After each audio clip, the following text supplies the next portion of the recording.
تبارك الذي نزل الفرقان على عبده ليكون للعالمين نذيرا بسم اللہ الرحمن الرحیم انا فتحنا لک فتحا مبینا۔ اے نبی یقیناً ہم نے آپ کو ایک واضح فتح دے دی ہے۔ لی یغفر لک اللہ ما تقدم من ذنبک وما تاخر، تاکہ اللہ تعالیٰ معاف فرما دے آپ کے اگلے پچھلے ساری کوتاہیاں آپ کی۔ وَيُتِمَّ نِعْمَتَهُ عَلَيْكَ، اور آپ پر اپنی نعمت کو مکمل کرے۔ وَيَهْدِيَكَ صِرَاطًا مُسْتَقِيمًا، اور آپ کو سیدھے راستے کی طرف ڈائریکٹ کرے۔ اچھا، ہم جب صراط مستقیم کہتے ہیں نا تو ہمارے دل میں صرف جو مذہبی نوعیت کا صراط مستقیم ہوتا ہے کہ بے نمازی نمازی ہو جائے اور وعدہ خلافی کرنے والا وعدہ خلافی چھوڑ دے اور دھوکہ دینے والا دھوکہ کرنا چھوڑ دے اور روزے نہیں رکھتا روزے کرے، حج کر لے اور نیک کام کرے۔ لیکن ایک جج کی راست بازی اور ہے، ایک وکیل کی راست بازی اور ہے، ایک ڈاکٹر کی راست بازی اور ہے۔ ڈاکٹر کی ذمہ داری کیا ہے کہ وہ اپنے مریض کو غلط مشورہ نہ دے، اپنی انکم کو پیش نظر نہ رکھے، مریض کی شفا اور صحت کو پیش نظر رکھ کر مشورہ دے۔ وکیل کا کام کیا ہے کہ وہ جو بھی اس کی دیانتدارانہ رائے ہے اس کے مطابق اپنے گاہک کو، اپنے کلائنٹ کو بتائے کہ اس کیس میں کوئی جان نہیں ہے، ایسے ہی پیسے وقت ضائع نہ کرو۔ لیکن اگر وہ ایسا کہے گا تو اس کا ایک گاہک جو ہے اس کے ہاتھ سے نکل جائے گا، وہ دوسرے وکیل کے پاس جائے گا اور مقدمہ لڑ لے گا۔ لہذا وکیل جو ہے وہ بھی اللہ تعالیٰ کے پر توکل نہیں رکھتا، اور ہم ڈاکٹر بھی اللہ تعالیٰ پر توکل نہیں رکھتے۔ ایک کمانڈر جو ہے اس کی راست بازی اور ہے، ایک جماعت کے امیر کی راست بازی اور ہے۔ تو یہ فرمایا لی وَيَنْصُرَكَ اللَّهُ يَهْدِيَكَ صِرَاطًا مُسْتَقِيمًا، اللہ تعالیٰ آپ کو سیدھے راستے کی طرف ڈائریکٹ کرے۔ وہ سیدھا راستہ کون ہے؟ جس کی منزل مکہ مکرمہ کو فتح کرنا ہے۔ یعنی ایک ہوتا ہے نا خط مستقیم، ایک ہوتا ہے صراط مستقیم۔ جن میں کبھی سوچا آپ نے کبھی فرق کیا ہے؟ دو نقطوں کے درمیان کم سے کم فاصلے کو کہتے ہیں خط مستقیم۔ لیکن گھنٹہ گھر جانے کا سیدھا راستہ، آپ کہیں گے نا اس کو کہ آپ یہاں سے نکلو پھر نہر پہ چڑھ جاؤ اور پھر سائن فالو کرتے کرتے یو ٹرن لے کے انڈر پاس میں سے گزر کے تو پھر لیفٹ ٹرن لینا اور تم اسٹیشن سے پاس سے گزرتے ہوئے گھنٹہ گھر پہنچ جاؤ گے۔ اب یہ سڑک سیدھی نہیں ہے لیکن کہیں گے اس کو صراط مستقیم، گھنٹہ گھر جانے کا سیدھا راستہ۔ تو منزل کیا تھی؟ رسول اللہ صلی اللہ علیہ وسلم کے مشن کی منزل کیا تھی؟ ایک ہے انفرادی، یعنی منزل کسی بھی انسان کی وہ کیا ہے؟ اللہ تعالیٰ سے وہ 3 حرف لینا، غفرہ، جا تمہیں بخش دیا گیا، اور پھر جنت میں داخلہ۔ لیکن حضور صلی اللہ علیہ وسلم کے اس مشن کی منزل کیا تھی؟ فتح مکہ۔ تو اللہ تعالیٰ آپ کو ڈائریکٹ کرے گا سیدھے راستے کی طرف جو آپ کو اس منزل کی طرف لے کے جائے، اور اس کا ایک اہم سنگ میل کیا تھا؟ صلح حدیبیہ تھی۔ وَيَنْصُرَكَ اللَّهُ نَصْرًا عَزِيزًا، اور اللہ تعالیٰ آپ کو زبردست مدد عطا فرمائے۔ هُوَ الَّذِي أَنزَلَ السَّكِينَةَ فِي قُلُوبِ الْمُؤْمِنِينَ، وہی تو ہے جس نے نازل فرمائی سکینت، اطمینان مومنوں کے دلوں میں، لِيَزْدَادُوا ایمانًا مَعَ ایمانِهِمْ، تاکہ وہ انہیں بڑھا دے ان کے ایمان میں اور ایمان کا اضافہ کرتے ہوئے۔ وَلِلَّهِ جُنُودُ السَّمَاوَاتِ وَالْأَرْضِ، اور آسمانوں اور زمین کے سب لشکر اللہ تعالیٰ ہی کے ہیں۔ وَكَانَ اللَّهُ عَلِيمًا حَكِيمًا، اور اللہ تعالیٰ جاننے والا، حکمت والا ہے۔ لِيُدْخِلَ الْمُؤْمِنِينَ وَالْمُؤْمِنَاتِ جَنَّاتٍ تَجْرِي مِن تَحْتِهَا الْأَنْهَارُ خَالِدِينَ فِيهَا وَيُكَفِّرُ عَنْهُمْ سَيِّئَاتِهِمْ وَكَانَ ذَلِكَ عِندَ اللَّهِ فَوْزًا عَظِيمًا، تاکہ اللہ تعالیٰ داخل فرمائے مومن مردوں اور مومن عورتوں کو ایسے باغات میں جن کے نیچے نہریں بہتی ہوں، ہمیشہ ہمیشہ ان میں رہنے کے لیے، اور ان کی برائیاں ان سے دور کر دے۔ وَكَانَ ذَلِكَ عِندَ اللَّهِ فَوْزًا عَظِيمًا، اور اللہ تعالیٰ کے نزدیک بڑی کامیابی یہی ہے۔ وَيُعَذِّبَ الْمُنَافِقِينَ وَالْمُنَافِقَاتِ، اور اللہ تعالیٰ عذاب دے، سزا دے منافق مردوں اور منافق عورتوں، والمشرکین والمشرکات، اور مشرک مردوں اور مشرک عورتوں کو، الظانین باللہ ظن السوء، جو اللہ تعالیٰ کے بارے میں برے برے گمان رکھتے ہیں کہ اللہ تعالیٰ نبی اکرم صلی اللہ علیہ وسلم کی مدد نہیں فرمائے گا۔ علیہم دائرۃ السوء، وہ خود ہی آ گئے ہیں اپنی برائی کے چکر میں۔ وغضب اللہ علیہم، اور اللہ تعالیٰ ان پر غضبناک ہے، وَلَعَنَهُمْ ان پر لعنت فرماتا ہے، وَأَعَدَّ لَهُمْ جہنم اور ان کے لیے اس نے جہنم تیار فرمائی ہے، وَسَاءَتْ مَصِيرًا اور وہ بہت برا ٹھکانہ ہے۔ وَلِلَّهِ جُنُودُ السَّمَاوَاتِ وَالْأَرْضِ اور آسمانوں اور زمین کے سب لشکر اللہ تعالیٰ ہی کے ہیں، فَكَانَ اللَّهُ عَزِيزًا حَكِيمًا اور اللہ تعالیٰ بالادست حکمت والا ہے۔ اِنَّا أَرْسَلْنَاكَ شَاهِدًا وَمُبَشِّرًا وَنَذِيرًا اے نبی یقیناً ہم نے آپ کو بھیجا ہے ایک گواہ، خوشخبری دینے والا اور خبردار کر دینے والا بنا کر، لِتُؤْمِنُوا بِاللَّهِ وَرَسُولِهِ تاکہ اے مسلمانوں تم اللہ اور اس کے رسول پر ایمان لاؤ، وَتُعَزِّرُوهُ اور نبی اکرم صلی اللہ علیہ وسلم کی تعظیم کرو، وَتُعَقِّرُوهُ ان کی توقیر کرو، یعنی تعظیم عظمت سے اور توقیر وقار سے۔ بہت خوبصورت کمبینیشن ہے یہ کہ تم ان کی تعظیم بھی کرو اور توقیر بھی کرو۔ وَتُسَبِّحُوهُ بُكْرَةً وَأَصِيلًا اور صبح و شام اللہ تعالیٰ کی تسبیح کرو۔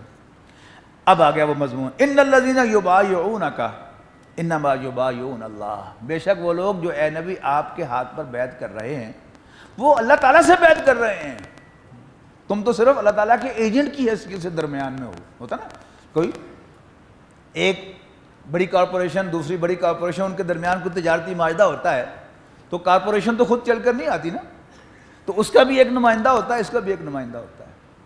پاکستان کا معاہدہ کسی دوسرے ملک کے ساتھ ہے تو اس کا بھی وزیر اعظم ہوتا ہے، اس کا بھی وزیر اعظم ہوتا ہے، حالانکہ وزیر اعظم پاکستان تو نہیں ہوتا، وہ پاکستان کا وزیر اعظم ہوتا ہے یا پاکستان کا کوئی وزیر یا افسر ہوتا ہے۔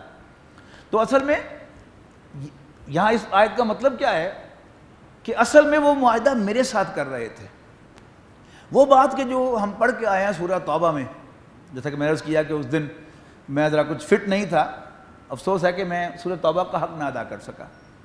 اس میں جو بائی تھی آیت ان اللہ اشترى من المؤمنین انفسهم واموالهم بان لهم الجنہ، بے شک اللہ تعالیٰ نے مومنوں سے جنت کے عوض ان کی جانیں اور مال خرید لیے ہیں۔ اب اس خرید و فروخت میں اجر کس نے دینا ہے؟ اللہ نے دینا ہے، لیکن اس بیچ میں نمائندہ کون بن رہے ہیں اس موقع پر؟ وہ رسول اللہ صلی اللہ علیہ وسلم معاہدہ بن رہے ہیں کہ وہ لوگ جو آپ کے ہاتھ پر بیعت کر رہے تھے اپیرنٹلی وہ آپ تھے ان سے بیعت لینے والے، لیکن اصل میں وہ اپنی جان اور مال کس کے ہاتھ فروخت کر رہے تھے؟ اللہ تعالیٰ کے ہاتھ فروخت کر رہے تھے۔ ان الذین یبایعونک انما یبایعون اللہ ید اللہ فوق ایدیہم، یعنی بیعت کیسے ہو رہی تھی کہ ایک صحابی یوں ہاتھ رکھتا تھا، اس کے اوپر رسول اللہ صلی اللہ علیہ وسلم ہاتھ رکھتے تھے، تو اللہ تعالیٰ فرما رہا ہے کہ پھر آپ کے ہاتھ کے اوپر ان کا ہاتھ ہے، یا یوں کہیے کہ حضور صلی اللہ علیہ وسلم یوں ہاتھ بڑھاتے تھے، اس کے اوپر صحابی ہاتھ رکھتا تھا، تو اللہ تعالیٰ فرما رہا ہے کہ اس کے اوپر میرا ہاتھ تھا۔ ید اللہ فوق ایدیہم ہے نا، یہ ایدیہم کے کیا مراد ہے کہ آپ کے ہاتھ پر انہوں نے ہاتھ رکھا اور اس کے اوپر میرا ہاتھ تھا۔ ید اللہ فوق ایدیہم، اللہ تعالیٰ کا ہاتھ ان کے اوپر تھا، ان کے ہاتھوں پر۔ فمن نکث فانما ینکث علی نفسہ، اور جو کوئی بھی عہد شکنی کرے گا تو اس کا وبال اسی پر آئے گا۔ ومن اوفی بما عہد علیہ اللہ، اور جس نے ایفا کر لیا، ایفا کر دکھایا، وعدے کو ایفا کرنا سمجھتے نا، وعدہ پورا کرنا۔ ومن اوفی بما عہد علیہ اللہ، اور جو کوئی ایفا کرے گا اللہ تعالیٰ کے ساتھ کیے ہوئے اپنے وعدے کو، فسیؤتیہ اجرا عظیما، تو عنقریب اللہ تعالیٰ اس کو بہت بڑا اجر عطا فرمائے گا۔ سیقول لک المخلفون من الاعراب، سیقول لک المخلفون، ضرور کہیں گے تم میں سے وہ لوگ جو پیچھے رہ گئے تھے، من الاعراب بدوؤں میں سے، شغلتنا اموالنا واہلنا فاستغفر لنا۔ اب جب اللہ تعالیٰ کے اتنے انعامات ہوئے، اب وہ لوگ کے جو شک و شبہ میں تھے کہ مرن جا رہا ہے، خودکشی کرنے جا رہا ہے، اب ان سب کو حسرت ہو رہی ہے۔ اب وہ رسول اللہ صلی اللہ علیہ وسلم کے پاس آ رہے ہیں کہ اصل میں ہمیں ہمارے مالوں اور گھر کی فکر نے ذرا باندھ لیا تھا، روک لیا تھا، لہذا آپ ہمارے لیے مغفرت فرمائیں۔ یقولون بألسنتہم، اپنی زبانوں سے وہ کہہ رہے ہیں ما لیس فی قلوبہم، جو ان کے دلوں میں نہیں ہے، یعنی وہ آپ کے سامنے ڈرامے کر رہے ہیں۔ قل فمن یملک لکم من اللہ شیئا، ان سے کہہ دیجئے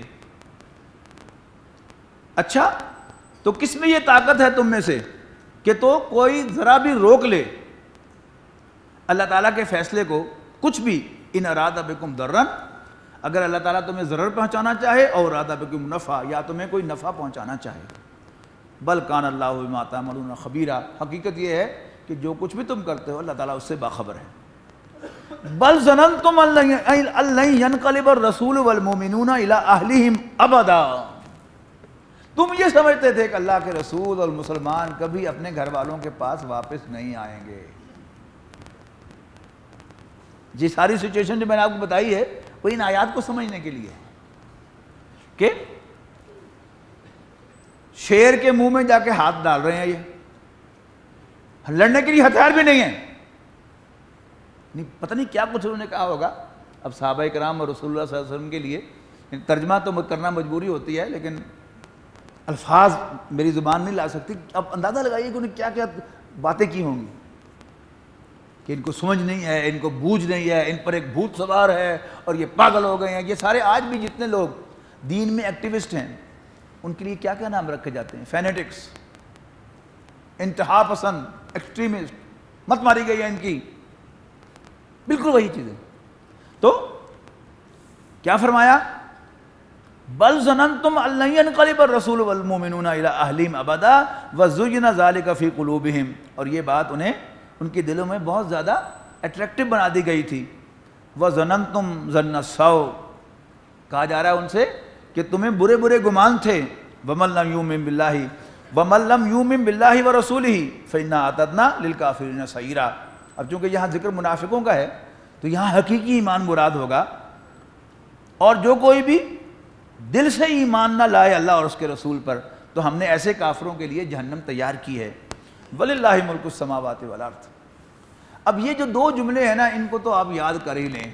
جب قاری صاحب قرات کریں نماز کے اندر تو یہ تو آپ کو فوراً سمجھ آ جانے چاہیے. للہ ملک السماوات والارض، زمین و آسمان کی بادشاہی اللہ کی ہے. اور للہ ما فی السماوات و ما فی الارض، آسمانوں اور زمین میں جو کچھ ہے وہ اللہ تعالیٰ ہی کا ہے. وللہ ملک السماوات والارض، اور آسمانوں اور زمین کی بادشاہی تو اللہ تعالیٰ ہی کی ہے. یغفر لمن یشاء ویعذب من یشاء، وہ جسے چاہے گا بخشے گا اور جس کو چاہے عذاب دے گا. کوئی اس کو جا کے پوچھ نہیں سکتا، وہ کسی کو جواب دے نہیں ہے، وہ بادشاہ ہے. جسے چاہے بخش دے اور جسے چاہے جہنم میں ڈال دے. نبی اکرم صلی اللہ علیہ وسلم نے اس کی شرح یوں فرمائی کہ اللہ تعالیٰ اگر نیک سے نیک انسان کو جہنم میں ڈال دے تو کوئی اسے پوچھ نہیں سکتا جا کے، اور برے سے برے کو بخش دے جنت میں ڈال دے تو کوئی اس سے جا کے پوچھ نہیں سکتا. یہ ہے ایبسلیوٹ سوورن کنگ. وَكَانَ اللَّهُ غَفُورًا رَحِيمًا، اور اللہ تعالیٰ بخشنے والا مہربان ہے ہر حال میں. سَيَقُولُ الْمُخَلَّفُونَ، ضرور کہیں گے پیچھے رہ جانے والے، اِذَا انطَلَقْتُمْ إِلَىٰ مَغَانِمٍ، جب تم مال غنیمت حاصل کرنے کے لیے جانے لگو. ضرونا، تو کہیں گے ہمیں بھی اجازت دو. نَتَّبِعْكُمْ، ہم بھی تمہارے ساتھ چلیں گے.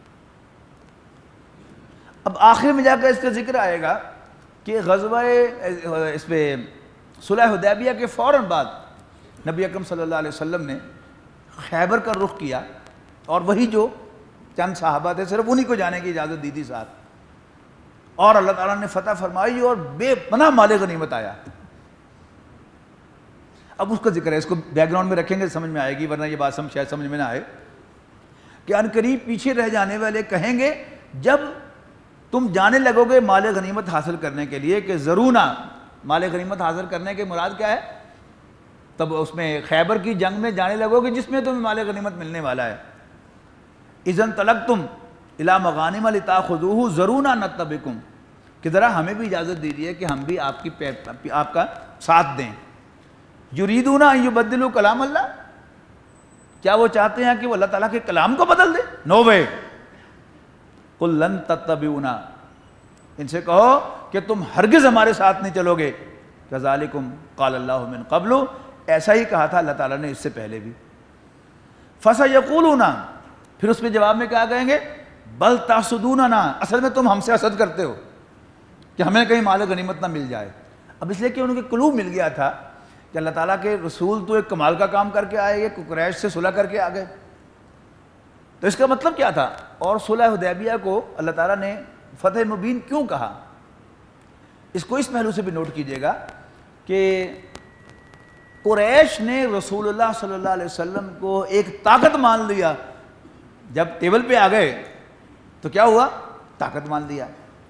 اور یہ انٹرنیشنل پالیٹکس کے اندر یعنی اسرائیل جو ہے وہ اندر خانے تمام مسلمان ملکوں کے جو سربراہان ہیں ان کو بہت برائب کرتا ہے. کس لیے؟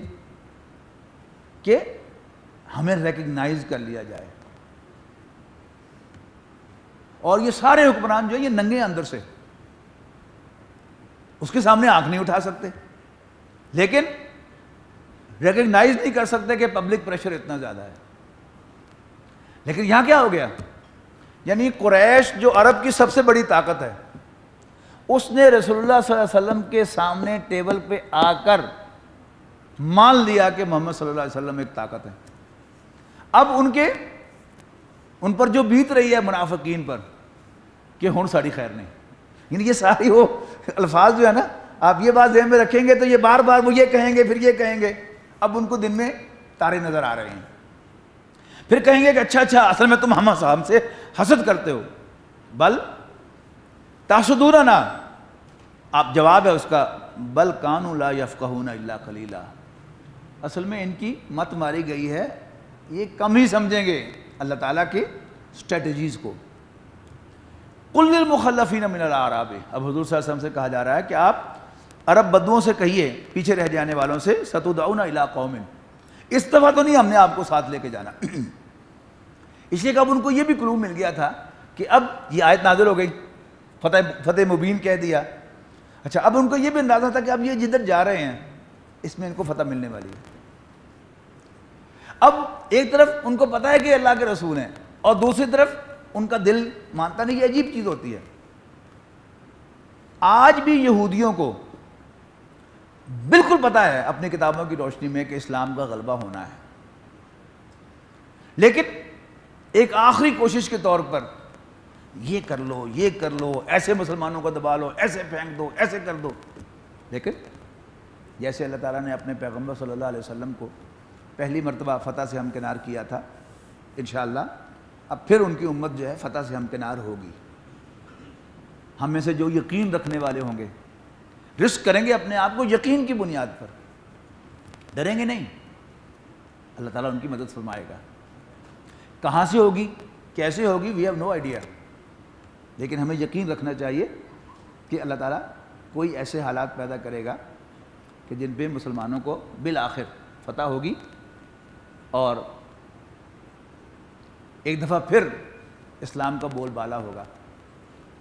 یہ چمن معمور ہوگا نغمہ توحید سے انشاءاللہ. قل للمخلفین من الاعراب. کہہ دو پیچھے رہ جانے والے بدوؤں سے، ستدعون الی قوم اولی باس شدید. اب تو فتح ہونی ہے ہمیں، ہم تمہیں بلائیں گے جنگ کے لیے جب کسی بڑی جنگجو قوم کے ساتھ ہمارا مقابلہ ہوگا. ستدعون تمہیں بلایا الی قوم اولی باس شدید، بہت ہی جنگجو قوم کے ساتھ جب لڑنا ہوگا پھر ہم تمہاری مدد لیں گے. تو قاتلونہم، تم ان سے لڑنا، او یسلمون، یا وہ مطیع و فرمان بردار ہو جائیں گے، نہیں ہتھیار ڈال دیں گے. فَإِن تُطِیعُوا، پھر اگر تم نے اطاعت کی، یؤتکم اللہ اجرا حسنا، تو اللہ تعالیٰ تمہیں عمدہ اجر سے نوازے گا. وَإِن تَتَوَلَّوْا، اس وقت تم نے اگر منہ پھیرا، کما تَوَلَّیْتُم مِّن قَبْلُ، جیسے پہلے تم نے پیٹھ پھیری ہے، یُعَذِّبْکُمْ عَذَابًا أَلِیمًا، تو اللہ تعالیٰ تمہیں دردناک عذاب سے دوچار کرے گا. لَیْسَ عَلَى الْأَعْمَىٰ حَرَجٌ وَلَا عَلَى الْأَعْرَجِ حَرَجٌ وَلَا عَلَى الْمَرِيضِ حَرَجٌ. نہیں ہے اندھے پر کوئی گناہ، نہ لنگڑے پر اور نہ ہی مریض پر کوئی گناہ کہ وہ جنگ میں شریک نہ ہو. وَمَن يُطِعِ اللَّهَ وَرَسُولَهُ، اور جو کہ اللہ اور اس کے رسول کا کہنا مانے گا، يُدْخِلْهُ جَنَّاتٍ تَجْرِی مِن تَحْتِهَا الْأَنْہَارُ، اللہ تعالیٰ اسے ایسے باغات میں داخل کرے گا جن کے نیچے نہریں بہتی ہوں گی. وَمَن يَتَوَلَّىٰ، اور جو منہ پھیرے گا، يُعَذِّبْهُ عَذَابًا أَلِیمًا، اللہ تعالیٰ اس کو دردناک عذاب سے دوچار کرے گا. الذين آمنوا وتطمئن قلوبهم بذكر الله